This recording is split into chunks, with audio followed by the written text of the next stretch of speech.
तो दोस्तों आज मैं इस वीडियो में ब्लू लॉक के एपिसोड 9 और 10 दो एपिसोड को एक साथ एक्सप्लेन करूंगा, जिसमें आप इतोशी साई और रिन का बैक स्टोरी देखोगे और सीधो का वो फॉर्म देखोगे जिसके लिए आप इतना इंतजार कर रहे थे। तो बिना किसी देरी के हम वीडियो को स्टार्ट करते हैं।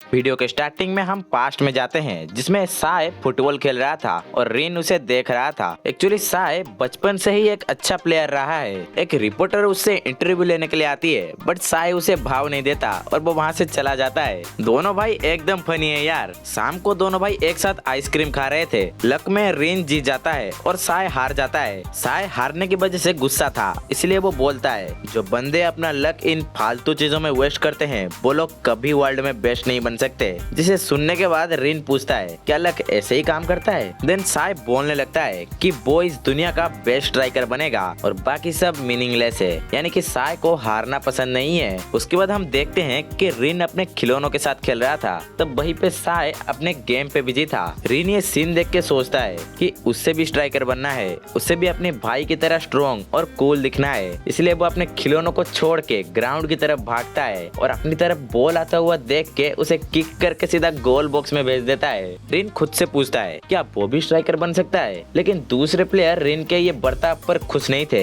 रिन साय से सॉरी बोलता है इस हरकत के लिए, लेकिन जो साय था वो उसकी तारीफ करता है और उसे सॉकर खेलने के लिए बुलाता है। वो रिन से कहता है रिन तुम मेरे बाद सेकंड स्ट्रॉन्गेस्ट प्लेयर बनोगे। देन हम प्रेजेंट में आते हैं, जहाँ पर इसागी के अच्छे खेल की वजह से उसके मॉम डैड उसके ऊपर बहुत खुश थे। उन्हें तो विश्वास ही नहीं हो रहा था, लेकिन तभी पीछे बैठी एक औरत खड़ी होकर चिल्लाती है तुम क्या कर रहे हो, तुम्हें भी एक गोल करना है। और दोस्तों ये और कोई नहीं बाचिरा की मॉम है। देन ये लोग अपने बीच बातें करने लगते हैं। दूसरी तरफ हम देखते हैं इसागी और बाचिरा को, जिनके बीच में भाईचारा ऑन टॉप। चिगिरी को उसकी मम्मी बुलाती है, पर चिगिरी को ये पसंद नहीं था। गागामारू और कारासुआ के उससे पूछते हैं हे वो क्यूटी कौन है, यानी कि वो चिगिरी की बहन के बारे में बात कर रहे हैं। देन हम देखते हैं बुरा तात्सुता को, जो कि अंडर 20 के मैनेजर के ऊपर बहुत गुस्सा था। वो मैनेजर से बोलता है क्या तुम इस मैच का मतलब समझते हो, ये मैच हमें जीतना है, लेकिन कंट्री के एक्सपेक्टेशन तो दूसरे टीम के ऊपर है जो कि अच्छे खेल रहे हैं। बुढ़ा बोलता है विनर हमेशा राइट होते हैं और लूजर हमेशा रॉन्ग। मैं कोई एक्सक्यूज नहीं चाहता, मुझे परवाह नहीं है तुम ये कैसे करोगे, लेकिन आज हमें जीतना है। स्पोर्ट्स में रिजल्ट ही सब कुछ होते हैं, हमें ब्लू लॉक को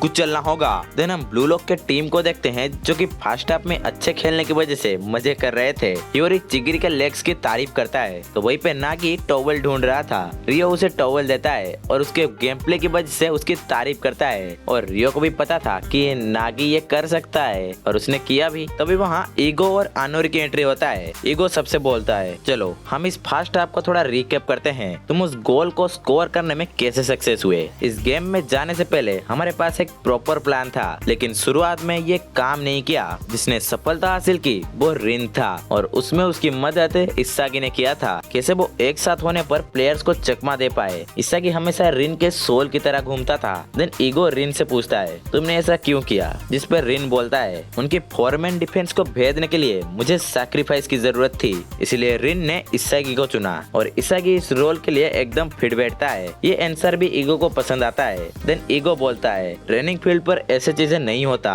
इसागी क्या तुम खुद को सैक्रिफाइस करना चाहते हो, जिस पे इसागी बोलता है नहीं मैं अपने दम पर स्कोर करना चाहता हूँ। उसके बाद ईगो बोलता है फर्स्ट हाफ जैसे गया सेकंड हाफ वैसे नहीं जाने वाला, तो सेलिब्रेट करना बंद करो और सेकंड हाफ के लिए रेडी हो जाओ। तुमने अभी कुछ भी अचीव नहीं किया तो संतुष्ट मत हो, अटैक करते रहो, बस इतना ही, हमें फॉर्मेशन चेंज करने की जरूरत नहीं है। और ये कहने के बाद वो वहाँ से चला जाता है। इसागी सोचता है उसे बढ़ना होगा, उसे खुद के गोल स्कोर के लिए खुद को इम्प्रूव करना होगा। दूसरी तरफ हम अंडर 20 टीम को देखते हैं, जो कि फिलहाल बहुत डिस्टर्ब थे। उन्होंने कभी सोचा भी नहीं था कि ब्लू लॉक उन्हें ऐसे बीट करेगा। उन्हें सेकंड हाफ के लिए चिंता हो रही थी, बट तभी वहाँ साय आता है। ये लोग साय की तारीफ करते हैं, बट साय इनसे बोलता है तुम क्या कह रहे हो, ये मेरा प्रॉब्लम नहीं है। दूसरे प्लेयर ये बात सुन के पूछते हैं साय तुम ये क्या कह रहे हो। साय सिंपली बोल देता है मैं जा रहा हूँ, जिसे सुनने के बाद उनके टीममेट के पसीने छूट जाते हैं, क्योंकि इतोशी साय अगर यहाँ नहीं होगा तो यहाँ कोई मैच नहीं होगा। साय बोलता है मुझे फर्क नहीं पड़ता, अपने कैप्टन से पूछो, हमारे बीच एक डील हुआ था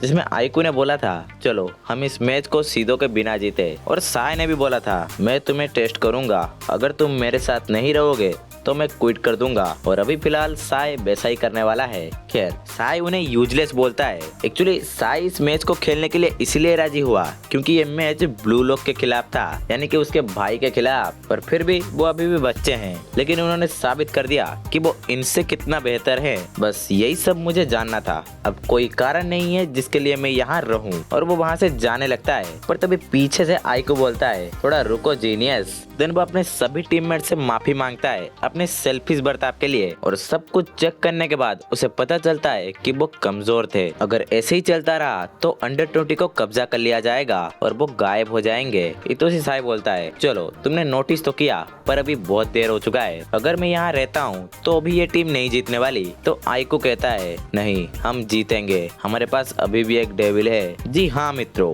फाइनली सीधो इस टीम को ज्वाइन करता है। सीधो कहता है, क्या मैं वो कारण हो सकता हूँ जिसके लिए तुम यहाँ रुक जाओ। और साय मान जाता है क्योंकि उसने ही तो उसे चूज किया था। दूसरी तरफ हम रिन को देखते हैं जो कि एक बेंच पर बैठा है। उसे अपने भाई के कहे हुए वर्ड याद आते हैं जिसमें उसके भाई ने कहा था, तुम मेरे छोटे भाई की तरह बिहेव करोगे तो तुम मुझे कभी भी सरपास नहीं कर पाओगे। रिन अपने मन में कहता है, तुम देखते जाओ मैं क्या करता हूँ। दिन हम उसके पास्ट में जाते हैं। वो स्कूल में था। वो सबको बोलता है कि उसका सपना है वो अपने भाई की तरह एक सॉकर प्लेयर बने। उसका बड़ा भाई बेस्ट स्ट्राइकर है और रिन भी अपने बड़े भाई की तरह बेस्ट स्ट्राइकर बनेगा। उसके बाद वो दोनों भाई दोनों ही तबाही, दोनों मिलके पूरे ओपोनेंट टीम को पानी पिला देते थे। रिन को अपने भाई के साथ सॉकर खेलने में बहुत मजा आता था। वो अपने भाई के साथ मिलके वर्ल्ड का बेस्ट बनना चाहता था। शाम हो जाता है, वो फिर से आइसक्रीम खा रहे थे और इस बार साय जीत जाता है और रिन हार जाता है। साय कहता है, तुम अपना लक वेस्ट कर रहे हो रिन। चलो तुम ये बताओ, तुम जब सॉकर खेलते हो तुम क्या सोचते हो। रिन कहता है, नथिंग, कुछ नहीं, वो बस सॉकर के बारे में सोचता है और कुछ नहीं। एक्चुअली साय रिन को बॉल पास देता था और रिन गोल करता था। रिन को दूसरे प्लेयर के साथ खेलने में उतना मजा नहीं आता था। तो साय पूछता है, तब तुम क्या करोगे जब मैं यहाँ नहीं रहूंगा। रिन कहता है कि वो एक रिप्लेसमेंट ढूंढेगा। साय ये बात सुन के बोलता है, तुम मेरा रिप्लेसमेंट करोगे, ऐसा तुम सोचे भी कैसे। और वो एक लात मार देता है उसे, मतलब मजाक में, ठीक है। उसके बाद वो कहता है, रिन मैं कल स्पेन जा रहा हूँ। वो वर्ल्ड के बेस्ट सॉकर एकेडमी में ज्वाइन करेगा जिसका नाम है रॉयल। रिन कहता है, हाँ मुझे पता है, तुम दुनिया का बेस्ट स्ट्राइकर बनने के लिए जा रहे हो, है ना। साय कहता है, मैं बस तुमसे पहले जा रहा हूँ, बेहतर होगा कि तुम भी मेरे पीछे पीछे आ जाओ। मैं जब चला जाऊंगा तुम हार मत मारना, तुम गिव अप मत करना। और वो दोनों प्रॉमिस करते हैं कि वो एक साथ इस दुनिया का बेस्ट स्ट्राइकर बनेंगे। अगले दिन साय स्पेन जाने के लिए एयरपोर्ट जाता है। वो जाते हुए यही बोलता है,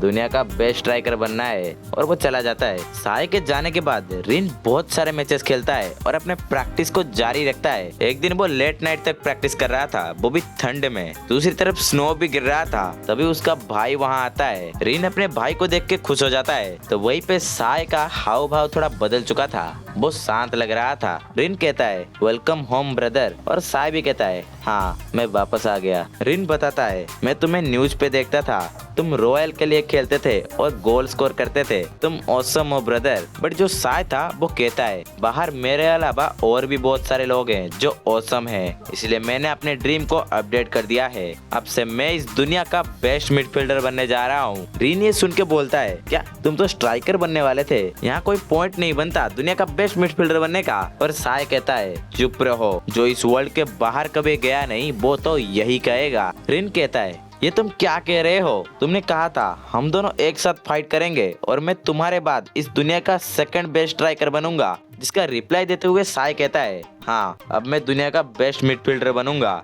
और तुम दुनिया का बेस्ट स्ट्राइकर बनोगे। लेकिन रिन गुस्सा होके बोलता है, मैं वर्ल्ड के बेस्ट स्ट्राइकर का छोटा भाई बनना चाहता था, क्या तुम यही बकवास करने के लिए मेरे पास लौटे हो। मैं तुम्हें ऐसे देखना नहीं चाहता था, तुम मेरे वो बड़े भाई नहीं हो जिसके साथ मैंने अपना सपना देखा था। देन साय कहता है, मैं अब देख पा रहा हूँ हम हाफ पैक्ड हैं, तुम और मैं। रिन पूछता है, क्या मतलब है तुम्हारा। तो साय कहता है, आओ एक 1v1 करते हैं, अगर तुम मुझे बीट करते हो तो जो ड्रीम हमने देखा था और शेयर किया था वो हम दोबारा शुरू करेंगे, बट अगर मैं जीतता हूँ तो हमारा ड्रीम यहीं पे खत्म। रिन कहता है, ये तुम डिसाइड नहीं कर सकते, मैं तुम्हारे साथ ऐसे खेलना नहीं चाहता था। लेकिन साय बॉल को लेके आगे बढ़ जाता है और रिन को कोई मौका दिए बगैर बॉल को सीधा किक मार के गोल कर देता है। बेसिकली साय पहले से भी अच्छा प्लेयर बन चुका है। साय कहता है, ये खत्म हुआ, पर रिन बोलता है, रुको बड़े भाई, आपके जाने के बाद मैंने बहुत मेहनत किया है और मैं आपकी तरह जापान का बेस्ट बनना चाहता था, जिससे मैं आपके स्थान ले सकूं। मैंने टीम के लिए बहुत मेहनत किया और मैं जापान का भी बेस्ट बनने वाला हूं, जैसा मैंने प्रॉमिस किया था। पर अब ये खत्म हो गया, वो भी इस तरह। अगर मैं आपके साथ अपना ड्रीम चेज नहीं कर सकता तो मेरे पास और कोई कारण ही नहीं है जिसके लिए मैं आगे सोकर खेलूं। तो साई यहाँ क्या कहता है पता है? देन क्विट, छोड़ दो खेलना।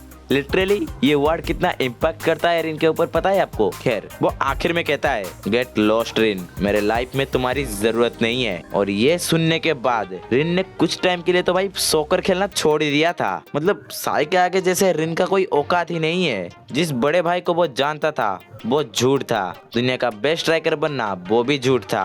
और रिन गुस्सा हो जाता है, सारे मेडल जितने भी थे टेबल पे वो सबको गिरा देता है और वो ठान लेता है कि वो अपने भाई को बीट करेगा। देन हम प्रेजेंट में आते हैं। रिन के पास इसागी आता है क्योंकि सेकंड हाफ स्टार्ट होने वाला था। वो दोनों स्टेडियम की तरफ जाते हैं जहां ऑलरेडी सीदो खड़ा था। सीदो उन्हें देख के एक लिटिल स्माइल देता है। दूसरी तरफ आनोरी पूछती है, हम इनके साथ कैसे डील करेंगे ईगो-सान? ईगो बोलता है, हमें फॉर्मेशन चेंज करने की जरूरत नहीं है, मैं देखना चाहता हूँ उन्होंने सीदो को क्यों चुना, सीदो में ऐसा क्या है और साई का भी इगोइस्ट लेवल क्या है। और यहीं पे एपिसोड खत्म हो जाता है। एपिसोड 10, सीदो द बिली बैट। एपिसोड का स्टार्टिंग होता है स्कोर बोर्ड से। इसागी और रिन नेक्स्ट राउंड के लिए रेडी हो जाते हैं, पर उनके सामने एक नया चुनौती था जो कि है सीदो। सीदो इस गेम को बदलने का ताकत रखता है। देन सीदो आके रिन के मजे लेने लगता है, लेकिन रिन सीरियस था। सीदो को रोकने के लिए इसागी वहां आता है। जो कमेंटेटर थे उन्हें सीदो के बारे में कोई इन्फॉर्मेशन नहीं था कि सीदो कैसा प्लेयर है। इसागी ठान लेता है कि वो स्कोर किए बिना इस गेम को खत्म नहीं करेगा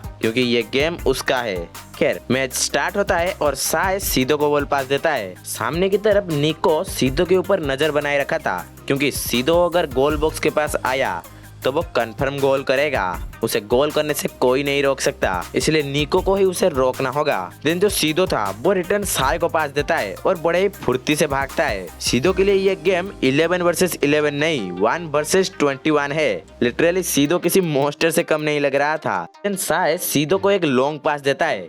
जिगिरी उसे रोकने के लिए बहुत तेजी से भाग के आता है, लेकिन सीदो अपने पीछे आ रहे सेंदो को बॉल पास दे देता है। जिगिरी ये देख के हैरान हो जाता है कि उन्होंने अपने फास्ट हाफ में ही अपना रोल चेंज कर दिया। देन सेंदो साई को बॉल पास देता है। साई के पास बॉल आते ही गागामारू रेडी हो जाता है क्योंकि कुछ तो होने वाला है।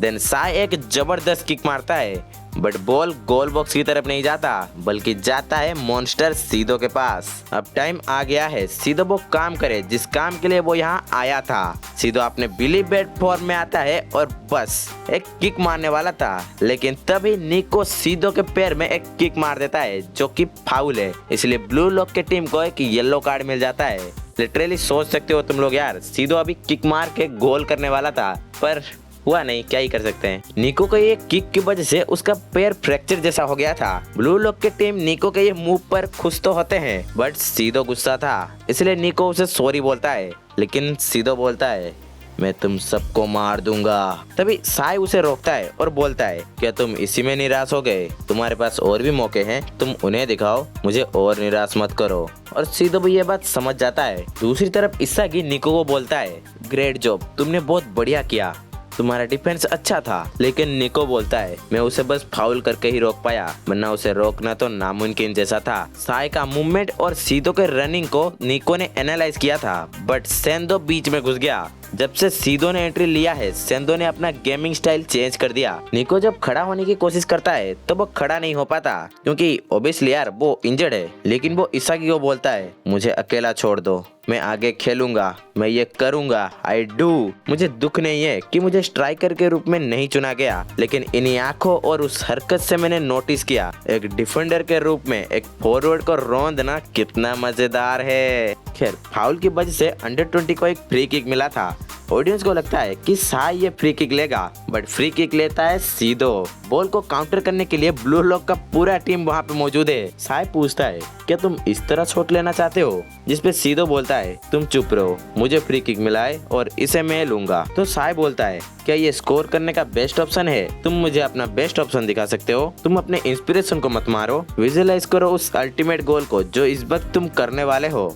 सीधो भी बोलता है तो ठीक है, अब मैं अपना किलर मूव दिखाता हूँ, बट ये थोड़ा डिफिकल्ट होगा। मैं श्योर हूँ इसमें तुम मेरा साथ दोगे, है ना? साय कहता है तुम्हें क्या लगता है मैं कौन हूँ? मेरे सपने बड़े हैं डेविल, मैं अपना जादू चलाऊंगा। तो सीधो पूछता है अरे यार क्या मुझे सिंड्रेला जैसा ट्रीटमेंट मिल रहा है? खैर सिटी बचते ही सीधो बॉल को किक करने के लिए जाता है, लेकिन तभी सबको चकमा देते हुए वो बॉल को छोड़ के आगे भागता है। जिगरी ये देख के समझ जाता है कि सीधो कुछ अलग ही प्लानिंग कर रहा है, इसलिए वो उसका पीछा करता है। और जिगरी जो इस मूवमेंट पे भागता है वो कतई जहरीला स्पीड था यार, मतलब वो अपने टॉप स्पीड में भागता है। साय बॉल को पास देता है जिसे जिगरी रोकने वाला था, लेकिन बॉल जिगरी से थोड़ा दूर रह जाता है और उसके बाद सीधो जंप करके एक जहरीला शॉट मारता है जिसे गागामारू भी रोक नहीं पाता और बॉल सीधा गोल। दोनों टीम के सेम पॉइंट हो जाते हैं। दूसरी तरफ क्राउड का खुशी, मैनेजर का खुशी अलग ही लेवल पर है, तो ब्लू लॉक अपसेट थे ऑब्वियसली। सीधो हाथ फैला के अपना सेलिब्रेशन करता है। निको कहता है ये इतोशी साय और सीधो के बीच का केमिकल रिएक्शन था। सीधो जहां पहुंचना चाहता था वो वहां तक पहुंचा और सही टाइमिंग देख के साय ने भी बॉल पास किया और उसके बाद सीधो ने सीधा गोल किया। इससे समझ जाता है कि ब्लू लॉक सीधो के विजन को हैंडल नहीं कर सकता। देन सीधो साय से बोलता है लवली, मुझे तुम्हारे जैसे ही प्लेयर पसंद है। वो दोनों आपस में बातें करते हुए अपने टीम की तरफ आगे बढ़ते हैं। दूसरी तरफ जिगरी के पैरों में दर्द हो रहा था, उसके फैमिली भी टेंशन में आ जाते हैं। ईसाकी पूछता है क्या तुम ठीक हो? जिगरी बोलता है हाँ बस एक छोटा सा क्रैम्प है। तो वहीं पे निको के पैर में भी दर्द हो रहा था। अनोरी ये देख के टेंशन में आ जाती है, लेकिन ईगो बोलता है मैंने इस समय के लिए पहले ही सोच लिया था। एक सेंटर बैक जो इस अटैक को टैकल करने के चक्कर में उसे येलो कार्ड मिल गया। इतोशी साय और सीधो के पावर की वजह से अंडर 20 का रीबॉर्न हो गया है। अब ईगो रियो और हियोरी को चुनता है जो कि जिगरी और निको के बदले खेलेंगे। जिगरी अपने पैरों की वजह से सेकंड हाफ तो नहीं खेल सकता भाई। निको के जाते टाइम रियो उसे भरोसा देता है। दूसरी तरफ जिगरी भी जा रहा था, लोग उसे शाबाशी दे रहे थे बट बोर हो रहा था। ईगो उसे बोलता है हे ये क्या है, क्या तुम्हें कोई दिक्कत है सब्स्टिट्यूट से?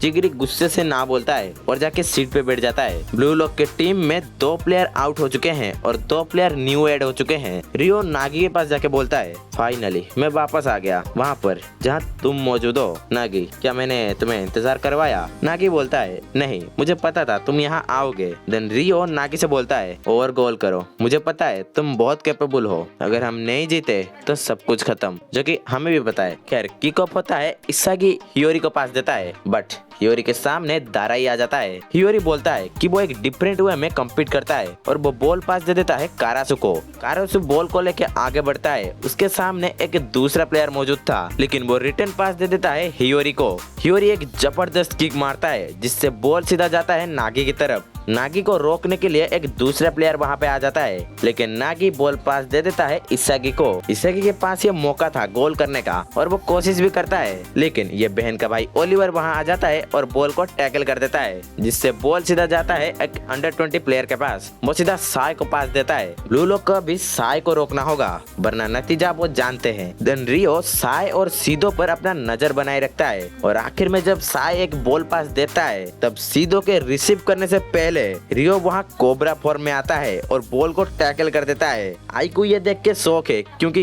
रियो ने उसके स्किल को कॉपी कर लिया, वो भी 99%। रियो का ये स्किल का नाम है कमिलियन डिफेंस, जो कि किसी के भी स्किल को कॉपी कर सकता है। और यही पे एपिसोड खत्म हो जाता है।